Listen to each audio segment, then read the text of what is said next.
के हालात आपको मालूम है कैसे थे। जब मेराजुद्दीन मलिक पर पीएसए लगा उसके बाद हालात कहां से कहां पहुंचे ये भी आपको मालूम है। और एडमिनिस्ट्रेशन की तरफ से पूरी चिनाब वैली का इंटरनेट शटडाउन कर दिया गया और लगभग 144 वहां पर लगा दी गई। 144 के साथ साथ 163 भी। मेरे साथ जो इस समय शख्सियत मौजूद है, इनका नाम फातिमा फारूक है। तो बुंजा कॉन्स्टिट्यूंसी हमारी है, तो किन किन हालातों से हमारी गरीब आवाम गुजरी या फिर जितनी भी वहाँ की वुमन है वो किन हालात से गुजरी हैं वो तो सोशल मीडिया पे सबने देखा है। हालांकि वो तमाम वीडियोस हमारी सामने हैं क्योंकि हमने कोई भी पत्थरबाजी नहीं की, कोई ऐसी हंगामी हालत नहीं की, लेकिन फिर भी हम पे लाठीचार्ज हुआ। 2 बार हॉस्पिटल से ही हमें अरेस्ट किया गया। उसमें मैं 10 दिन तो थाने में रही, जिनमें 3 दिन उन्होंने ऐसा कुछ भी नहीं किया और उन्होंने मुझे थाने में अच्छी तरीके से रखा। लेकिन उसके बाद एडमिनिस्ट्रेशन का ही ऑर्डर है क्योंकि पुलिस तो बेचारी वो तो उनका कोई हमें वो नहीं है, हमें नहीं है दुख की पुलिस ने हमारे साथ ऐसा किया, क्योंकि एडमिनिस्ट्रेशन का ऑर्डर होता है तो उनको अपनी ड्यूटी करनी है। अवाम की आवाज उठाना या किसी की मदद करना क्राइम है तो ये क्राइम हम फिर बार बार करेंगे। हॉस्पिटल में मुझे लिया गया था, मेरे साथ मेरे हस्बैंड थे और भी 2-3 बहनें थी मेरे साथ। तो जब मुझे नहीं पता है, मुझे बेहोशी का इंजेक्शन लगाया गया था या सचमुच में मुझे 5-6 घंटे नींद आ गई थी ये नहीं मुझे पता। लेकिन जब मेरी आंखें खुली तो जितने भी वार्ड में मेरे साथ एडमिट थे बंदे, उन्होंने कहा कि एक एक करके आपके हस्बैंड का तो कोई भी ना वो प्रोटेस्ट ज्वाइन किया, उन्होंने ना कुछ किया था, लेकिन उसको भी डिटेन कर लिया। उसके बाद आपके साथ जो बहनें थी उनको भी डिटेन कर लिया है ये। लेकिन महराज साहब ने कोई गाली नहीं दी है। हम फिर भी कहते हैं कि महराज साहब निर्दोष है। जब किसी की बात नहीं सुनी जाती है, जब बेगुनाहों पे जुल्म किया जाता है, तब बोलना हक बनता है। जहाँ पे डिप्टी कमिश्नर सर हमारे जो हरविंदर सिंह सर है, हम जहाँ पे वो अच्छा काम करते हैं हम उन्हें भी सैल्यूट पेश करते हैं। लेकिन जहाँ पे उन्होंने गलत कदम उठाया उस वक्त हमें महराज साहब की पार्टी से मैं नहीं हूँ। क्या हुआ, मैंने आपके खिलाफ कुछ बोला? नहीं तो तुझे क्या बकवास करने की जरूरत है? तो मैं बकवास नहीं कर रही हूँ, मैं हक के साथ खड़ी हूँ, मैंने कुछ नहीं बोला। तेरा क्या लगता है? महराज मलिक मेरा कुछ नहीं लगता है, लेकिन महराज मलिक के खिलाफ चिनाब वैली के हालात आपको मालूम है कैसे थे। जब मेराजुद्दीन मलिक पर पीएसए लगा उसके बाद हालात कहां से कहां पहुंचे ये भी आपको मालूम है। और एडमिनिस्ट्रेशन की तरफ से पूरी चिनाब वैली का इंटरनेट शटडाउन कर दिया गया और लगभग 144 वहां पर लगा दी गई। 144 के साथ साथ 163 भी। मेरे साथ जो इस समय शख्सियत मौजूद है, इनका नाम फातिमा फारूक है। ये एक्स बीडीसी रह चुकी हैं और मेराजुद्दीन मलिक के हक में इन्होंने जब बातें की तो एडमिनिस्ट्रेशन के द्वारा सख्ती जो है इन पर भी बरताई गई। सब कुछ सोशल मीडिया के प्लेटफॉर्म पर आपने देखा। आज इस समय हमारे साथ मौजूद है फातिमा जी, आपका बहुत बहुत स्वागत मैं करता हूं चैनल 1 में। Thank you so much. Fatima ji, मुझे सबसे पहले ये बात बताइए कि जो हालात आपने 2 दिनों में देखे, उसमें जो सख्तियां आप पर बीती हैं उसमें आप कैसे रहे? जैसे कि आप तमाम हजरात जानते हैं और खास करके जो मेरे सोशल एक्टिविस्ट मेरे भाई हैं वो जानते हैं कि जब महराज साहब पे पीएसए लगा उसके बाद अगर डिस्ट्रिक्ट डोडा की जो बुंजा कॉन्स्टिट्यूंसी हमारी है तो किन किन हालातों से हमारी गरीब आवाम गुजरी या फिर जितनी भी वहाँ की वुमन है वो किन हालात से गुजरी हैं वो तो सोशल मीडिया पे सबने देखा है। क्योंकि जब एक प्रोटेस्ट किया था तो उस प्रोटेस्ट को हमने सिर्फ ज्वाइन किया था। हालांकि वो तमाम वीडियोस हमारी सामने हैं क्योंकि हमने कोई भी पत्थरबाजी नहीं की, कोई ऐसी हंगामी हालत नहीं की, लेकिन फिर भी हम पे लाठीचार्ज हुआ 2 बार। एक बार दुनदी पुल पे और दूसरा शिवा पुल पे हम पे लाठीचार्ज हुआ, जिसमें हम मेरे साथ और बहनें भी थी वो भी इंजर्ड हो गई। हमें हॉस्पिटल लिया गया, उसके बाद हॉस्पिटल से ही हमें अरेस्ट किया गया। उसमें मैं 10 दिन तो थाने में रही, जिनमें 3 दिन उन्होंने ऐसा कुछ भी नहीं किया और उन्होंने मुझे थाने में अच्छी तरीके से रखा। लेकिन उसके बाद एडमिनिस्ट्रेशन का ही ऑर्डर है क्योंकि पुलिस तो बेचारी वो तो उनका कोई हमें वो नहीं है, हमें नहीं है दुख की पुलिस ने हमारे साथ ऐसा किया, क्योंकि एडमिनिस्ट्रेशन का ऑर्डर होता है तो उनको अपनी ड्यूटी करनी है। उसके बाद मैं 7 दिन जेल में रही। तो उन 7 दिनों में कैसे हालात रहे वो तो अल्लाह ही बेहतर जानता है। और एक लेडीज का जेल में रहना, बिना कोई क्राइम किया हो तो बंदे को दुख नहीं होता है, लेकिन बिना क्राइम किए हुए मैं 7 दिन जेल में रही। लेकिन फिर भी अल्लाह का शुक्र है कि मैं सेफ अपने बच्चों के पास अपने घर के में पहुंची। लेकिन मैं आपके माध्यम से ये कहना चाहूंगी कि अगर सचमुच में हक की आवाज उठाना क्राइम है अवाम की आवाज उठाना या किसी की मदद करना क्राइम है, तो ये क्राइम हम फिर बार बार करेंगे। क्योंकि जम्मू कश्मीर में अगर पूरे हिंदुस्तान में देखा जाए तो हम एक आजाद मुल्क में रहते हैं, जहां पे हमें ये आईन ने हक दिया है कि हम अपनी बात पीसफुली हम प्रोटेस्ट कर सकते हैं, पीसफुली हम अपनी बात को रख सकते हैं, एडमिनिस्ट्रेशन तक, गवर्नमेंट तक हम ये बात रख सकते हैं। लेकिन फिर भी जब बंदा इस प्लेटफॉर्म पे आता है या प्रोटेस्ट करता है या अपनी बातें रखता है, तो या तो उस पे पैसे लग जाता है या उसे अरेस्ट कर लिया जाता है। एक बात मुझे आपसे जाननी है, हमने देखा जब आप हॉस्पिटलाइज हुई जीएमसी डोडा में, उस समय पुलिस वार्ड से लेकर और बाहर तक बिल्कुल साथ थी, और जब आपको व्हीलचेयर से बाहर लाया जा रहा था उस समय आपको डिटेन कर दिया गया। क्या आपको लगता नहीं है कि आप हॉस्पिटलाइज थे, आपके या 2 दिन या 3 दिन ठीक होने के बाद भी आप कहीं भाग नहीं रहे थे, सबको पता था आप कहां रहती हैं, तो आपको लगता नहीं है ये जबरदस्ती टारगेट जो है फातिमा फारूक को उस समय किया गया था? बिल्कुल, जब मुझे अंदर लिया गया, जब मैं हॉस्पिटल में मुझे लिया गया था, मेरे साथ मेरे हस्बैंड थे और भी 2-3 बहनें थी मेरे साथ। तो जब मुझे नहीं पता है, मुझे बेहोशी का इंजेक्शन लगाया गया था या सचमुच में मुझे 5-6 घंटे नींद आ गई थी, ये नहीं मुझे पता। लेकिन जब मेरी आंखें खुली तो जितने भी वार्ड में मेरे साथ एडमिट थे बंदे, उन्होंने कहा कि एक एक करके आपके हस्बैंड का तो कोई भी ना वो प्रोटेस्ट ज्वाइन किया, उन्होंने ना कुछ किया था, लेकिन उसको भी डिटेन कर लिया। उसके बाद आपके साथ जो बहनें थी उनको भी डिटेन कर लिया है। अब आप अकेले ही हो बेड पे, अब आपको ये डिटेन करेंगे। तो मतलब अंधा कानून है। हमारे ही डिस्ट्रिक्ट डोडा की बात है, क्योंकि देखो एक पुरअमन, यहाँ पे अगर मैं हिंदू मुस्लिम की बात करूं, सिख ईसाई जितने भी हैं, पुरअमन लोग हैं। बिल्कुल। हुकूमत और जो हमारी एडमिनिस्ट्रेशन है वो खुद ऐसे हालात पैदा करते हैं कि बंदा कोई हंगामी हालत खड़ी करे या फिर कोई ऐसा कदम उठाए जिससे मुश्किल का सामना उनको भी करना पड़े और हमें भी। हम अगर पीसफुली प्रोटेस्ट कर रहे थे, हमारी हर जगह वीडियोस है कि हम कुछ भी ऐसा नहीं करेंगे, लेकिन फिर भी उन्होंने हमें लाठीचार्ज किया। और उनको पता है, एक बार उन्होंने नदी में हमें मारा, वो भी एडमिनिस्ट्रेशन का ऑर्डर था, उन्होंने इशारा किया था, उन्होंने मारा। लेकिन दूसरी बार उन्होंने हमें अंधेरे में मारा। उस वक्त वहां पे ना कोई लाइट थी, वो तो खुद मतलब उन पे के पास सेफ्टी थी, हमारे पास तो कुछ भी नहीं थे, हमारे फोन भी स्विच ऑफ हो गए थे। उस वक्त इतना मारा है कि बहुत ज्यादा मारा है। मुझे ये बात बताइए कि महराजुद्दीन मलिक के खिलाफ जो पीएसए लगा है, अगर हम बात करें महराज मलिक की, तो उनकी लैंग्वेज के हिसाब से हम, हालांकि उनकी या आप या मैं उनकी लैंग्वेज का समर्थन नहीं करेंगे, ठीक है, हम कहते हैं कि वो फॉल्स लैंग्वेज का इस्तेमाल किया गया था, लेकिन जो हिंदुस्तान के सीजीआई पर जूता फेंका गया, उसको कहा, उसने सॉरी बोला और मामला खत्म हो गया। गाली देने पर पीएसए है और सीजीआई पर जूता फेंकने पर सॉरी बोल दिया जाता है, ये कहां तक कानून आप समझती हैं? देखिए, जहां तक महराज मलिक साहब का सवाल है, तो ये वबाल वहां से खड़ा होता है जब महराज मलिक साहब, अगर आप हमारे डिस्ट्रिक्ट डोडा में आएंगे, आपको पता चलेगा कि जिस हेल्थ सेंटर से ये वबाल खड़ा हुआ था, जहां पे डिप्टी कमिश्नर सर हमारे जो हरविंदर सिंह सर है, हम जहां पे वो अच्छा काम करते हैं, हम उन्हें भी सलूट पेश करते हैं। लेकिन जहां पे उन्होंने गलत कदम उठाया, उस वक्त हमें महराज साहब की पार्टी से मैं नहीं हूं, क्योंकि आपने देखा है तो हम महराज साहब की पार्टी को ना सपोर्ट करते थे और ना करते हैं। लेकिन जहां पे डीसी सर ने एक गलत कदम उठाया, जहां पे हेल्थ सेंटर को महराज साहब रखना चाहते थे, वहां पे डीसी सर नहीं रखा, क्योंकि डीसी सर ने एक बंदे की जो दोस्ती के लिए ये इतना बड़ा हंगामा खड़ा कर दिया। महराज साहब कहता था जिस गरीब के घर में ये सब सेंटर है, ये यहीं पे रहना चाहिए, लेकिन उन्होंने जब उठा लिया और उसके साथ साथ महराज साहब पे एफआईआर भी हो गई। और अब जब बंदा कोई गिरता है या जब बंदे को लग जाती है, वो ये बाद में देखता है मुझे लगी या नहीं, लेकिन वो पहले देखता है किसी लोगों ने मुझे नहीं देखा।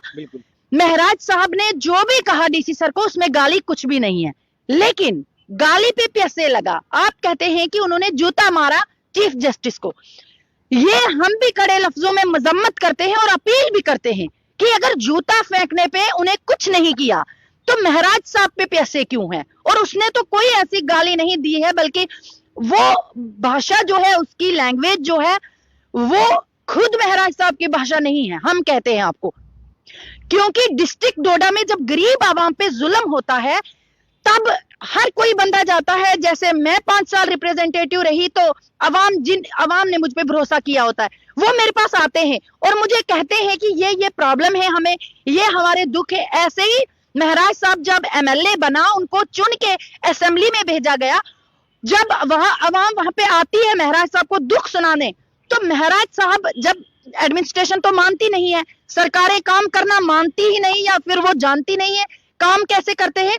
तो महराज साहब जब दुख अंदर से उसको होता है तो उसकी तेज लैंग्वेज निकलती है, बाकी वो गाली उसने किसी को नहीं दी है, एडमिनिस्ट्रेशन को भी उसने कहीं पे भी ऐसी गाली नहीं दी है, बल्कि कहा है कि जो आप देते हो वो अपने बाप का तो नहीं देते।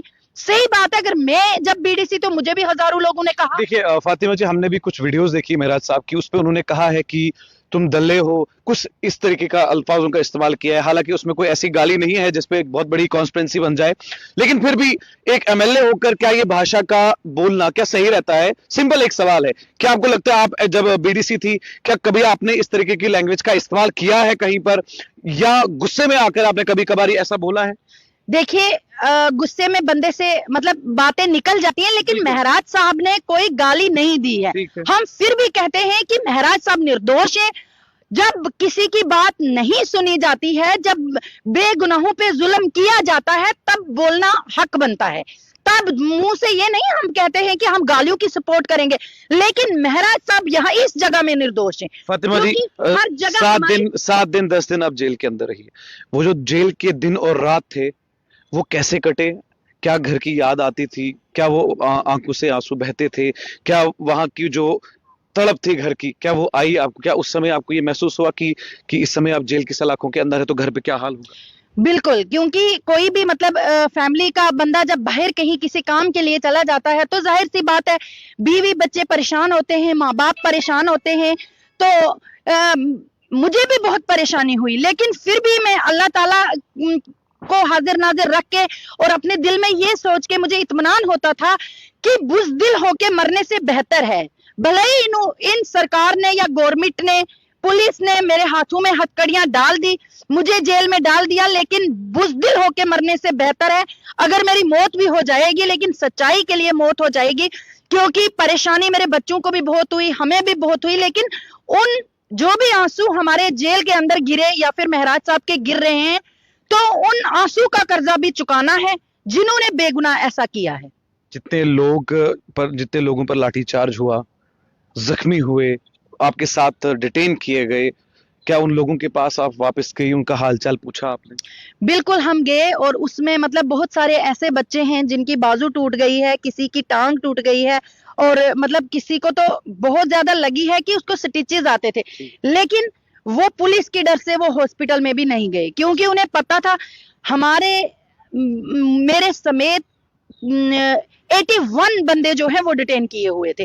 तो 81 बंदों में से बहुत सारे और बंदे भी थे जिनको डिटेन करना था, लेकिन उनको लग भी गई। वो हॉस्पिटल इसलिए नहीं गए कि अगर हम हॉस्पिटल में जाएंगे, हो सकता है जैसे बीडीसी को वहां से उठा लिया ऐसे ही हमें भी उठा लेंगे, तो वो उस डर की वजह से हॉस्पिटल में नहीं गए। लेकिन मैं आपके माध्यम से ये कहना चाहूंगी कि ना ये सुबह आखिरी है, ना ये शाम आखिरी है, ना ये सुबह आखिरी है, ना ये शाम आखिरी है। जहां हो जुल्म की कसरत वो निजाम आखिरी है, क्योंकि ये निजाम चेंज होगा। हमें अल्लाह पे पूरा भरोसा है कि ये निजाम चेंज होगा, हमारे जम्मू कश्मीर फिर से तरक्की की राह में आएगा, फिर हमें खुशहाल जम्मू कश्मीर देखने को मिलेगा। लेकिन सब्र की जरूरत है, क्योंकि एक तरफ तो कोई जुल्म के खिलाफ लड़ रहे हैं, लेकिन एक तरफ जुल्म करने का इतना बड़ा टोला है कि अल्लाह के सिवा गरीब आवाम के साथ कोई नहीं है। फातिमा जी, एक मेरा सवाल है, पर्सनल नहीं है, लेकिन आपने भी देखा होगा एक वक्त पर आप लाइव कर रहे थे महराज मलिक के हक में, आपके शौहर आपके पीछे थे, वो वीडियो बहुत तेजी से सर्कुलेट हुआ। उस वीडियो की जो एक्चुअल सच्चाई है वो लोगों को मालूम नहीं है। मैं चाहता हूं जो वो सच्चाई है, क्योंकि लोग जो हैं फिर उस वीडियो को ट्रोल करने लगे कि जिसके हक में ये लड़ रही है शौहर तो उसके हक में नहीं है। वो असल में मामला क्या था वहां पर? क्या हुआ? मैंने आपके खिलाफ कुछ बोला? नहीं तो तुझे क्या बकवास करने की जरूरत है? तो मैं बकवास नहीं कर रही हूँ, मैं हक के साथ खड़ी हूँ, मैंने कुछ नहीं बोला। तेरा क्या लगता है? महराज मलिक मेरा कुछ नहीं लगता है, लेकिन महराज मलिक के खिलाफ उल्लू की पठी।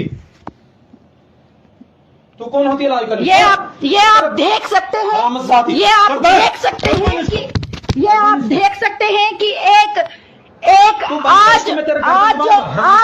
देख सकते हैं कि सच्चाई के साथ खड़ा होना, ये आप देख सकते हैं कि सच्चाई के साथ खड़ा होना, ये मेरे शोहर है, ये मेरे हस्बैंड है, ये आप देख सकते हैं। बनकर मैं तेरी गर्दन दबा दूंगा। ये आप देख सकते हैं कि सच्चाई के साथ जो खड़ा होना है वो नहीं होने देते हैं। ये देखिए, ये आप देख सकते हैं। अब मैं पब्लिक से ये सवाल पूछना चाहूंगी कि सच्चाई के साथ जो बंदा खड़ा होगा, बंदा का पंगा नहीं बना, जो बंदा खड़ा होता है उसके साथ ये होता है। ये आज एडमिनिस्ट्रेशन महराज मलिक के खिलाफ क्यों है? आप देख सकते हैं कि मेरा शोहर जब हमारे यहाँ पीछे इंदलू के जब इंदलू में हमारे साथ ये हुआ था, तब भी आप लोगों ने देखा था कि कोई भी सच्चाई के साथ खड़े नहीं होने देता है। कर बंद इसको। देखिए, जब ये महराज साहब का मामला, जब महराज साहब को दिन 8 तारीख को डिटेन कर दिया पहले डाक बंगलू में, उसके बाद जब उस पे PSA लगा तो मेरे हस्बैंड घर आए, मैंने हमारी बातचीत हुई कि ऐसे ऐसे महराज साहब पे PSA लगा।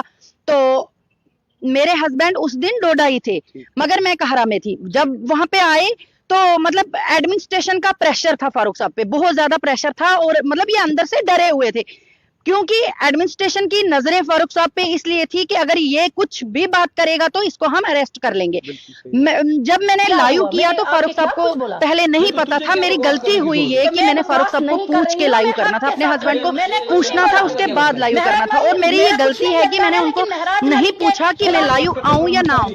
जब मैं लाइव कर रही थी तो फारूक साहब को डर था कि हो सके एक निर्दोष को इन्होंने PSA लगा दिया। ये मुझे या फातिमा फारूक को क्या जानेंगे, हो सकता है ये मुझे और इसको दोनों को पकड़ ले। तो छोटे छोटे बच्चे हैं, फारूक साहब को उस वक्त मतलब ये भी इमोशनल हो गए। वैसे दिल के बहुत अच्छे हैं, मतलब हक के लिए ये लड़ते हैं और लड़ते आए हैं इतने सालों से। तो इन्होंने जब मुझे देखा लाइव करते, वो भी महराज मलिक साहब पे, तो इन्होंने मुझे कहा कि ये लाइव बंद कर दो। मतलब मैं भी उस वक्त, मेरी गलती हो गई कि मैं भी इमोशनल हो गई। तो मैंने कहा कि मैं कोई भी मतलब क्राइम नहीं कर रही हूँ, कोई देश के खिलाफ नहीं कर रही हूँ, हक के लिए लड़ रही हूँ। उसी पे मतलब लोगों ने तो उसको मजाक भी बना लिया, कुछ लोगों ने मजाक बना लिया, अलग अलग वीडियो उसके साथ जोड़ने लगे, हंसी मजाक करने लगे। लेकिन सच्चाई यही है कि एडमिनिस्ट्रेशन का बहुत प्रेशर था फारूक साहब पे उस टाइम, इसलिए पुलिस का भी प्रेशर रहा होता है। और मेरे को आपकी ये बात अच्छी लगी कि मैंने उनसे पूछा नहीं कि मैं लाइव करूं कि नहीं। हाँ, गलती हुई ना। ये आप मानते हैं? ये तो मैं उस टाइम मतलब जब मैंने लाइव चल रहा उसके बाद 5 मिनट के बाद, उस वक्त तो थोड़ा गुस्सा होता है। मतलब आपको पता ही है कि जब हस्बैंड वाइफ होते हैं या कोई भी लाइफ पार्टनर होता है तो उसके साथ थोड़ी सी बात में भी हो जाती है। बट मुझे ये बाद में आई समझ कि मैंने ही गलती की, क्योंकि उनको घर आए वो, फिर मैंने उनको पूछना चाहिए था, फिर मैंने लाइव स्टार्ट करना था। और जिन बातों का वो कहते हैं हक के लिए, तो वो भी आपने देखा, फिर वो भी आ गए महराज साहब की सपोर्ट में। लेकिन उनको पूछना ये मेरी गलती हुई है, बाकी उनकी कोई गलती नहीं है। मुझे ऐसा लगता है कि ये एक अच्छी बीवी की निशानी है, ये एक अच्छे इंसान की निशानी है। आखिरी सवाल मैं आपसे ये करूंगा कि 14 तारीख को महराजुद्दीन मलिक का पहला सेशन था जम्मू कश्मीर लद्दाख हाई कोर्ट में, लेकिन वो नहीं हुआ और 7 नवंबर के लिए हो गया। कोई मैसेज जम्मू कश्मीर के लोगों को आप देना चाहेंगे? देखिए, जम्मू कश्मीर के तमाम लोगों को मैं ये मैसेज देना चाहूंगी कि जहां से भी आप हमें देख रहे हैं, मैं हाथ जोड़ के आपसे अपील करना चाहूंगी, एक तो पीसफुली आप रहिए और कानून को अपने हाथ में मत लाइए। और सोशल मीडिया पे खास करके, क्योंकि जो सोर्सेज हैं वो हमारी डिस्ट्रिक्ट डोडा पे ऐसे नजरें बनाई हुई है कि कौन सा डिस्ट्रिक्ट डोडा का बंदा ऐसा जो है वो सोशल मीडिया पे ऐसा कमेंट करे कि उसको हम अरेस्ट कर लें और उस पे PSA लगाएं। सबसे पहले अपने सोशल मीडिया पे जो भी मेरा भाई या मेरी बहन काम करते हैं, उनको अपनी आंखें खोल के कमेंट करना है।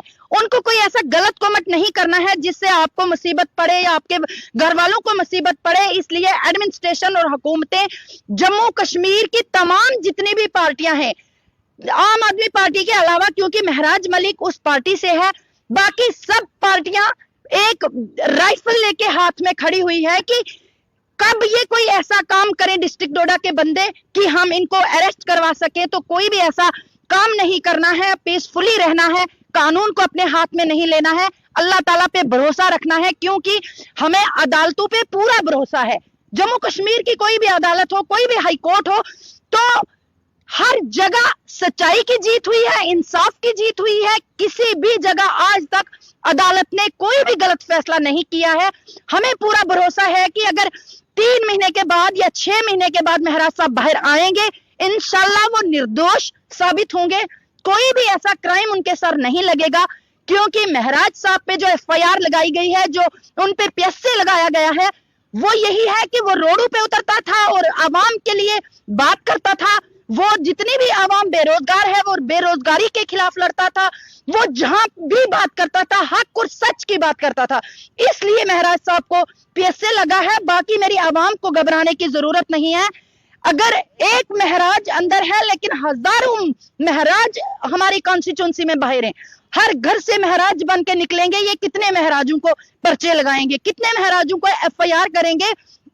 हर घर में आज आप अगर हमारी डिस्ट्रिक्ट डोडा में जाओगे, हर घर में चाहे वो किसी पार्टी से बिलोंग करे, चाहे बीजेपी से हो, एनसी से हो, कांग्रेस से हो, पीडीपी से हो, किसी भी पार्टी से, लेकिन वो सब महराज साहब की सपोर्ट में खड़े हैं। क्योंकि आज वहां पे लोगों को डेवलपमेंट भी भूल गई है। वो हमारी कॉन्स्टिट्यूंसी जैसे यतीम हो गई है। उनका एक ही मुद्दा है कि महराज साहब बाहर आना चाहिए। चलिए, बहुत बहुत शुक्रिया। महराजुद्दीन मलिक के हक में हिंदू भी बोला, मुसलमान भी बोला, सिख भी बोला और ईसाई भी बोला। और यही बात है कि मजहब नहीं सिखाता आपस में बैर रखना। हिंदी है हम, वतन है हिंदुस्तान हमारा। ये वही फातिमा फारूक मेरे साथ इस समय चैनल वन पर इंटरव्यू दे रही थी, जिसको पुलिस ने डिटेन किया था हॉस्पिटल से जब ये व्हील चेयर पर थी। बहुत सारी वीडियो जो हैं वो इस इंटरव्यू में आपने देखी होंगी और मैं उम्मीद करूंगा कि जो भी फातिमा फारूक ने कहा है वो सही मानू में पॉजिटिव लिया जाए। उस पर ट्रोल करने की जरूरत नहीं है और ना ही इनके किसी भी इंटरव्यू या किसी भी भाषा को नेगेटिविटी बनाकर आधा आधा करके अपने पेजेस पर चढ़ाया जाए। आप चैनल वन देख रहे हैं जम्मू से आकिब आफ्ताब के साथ।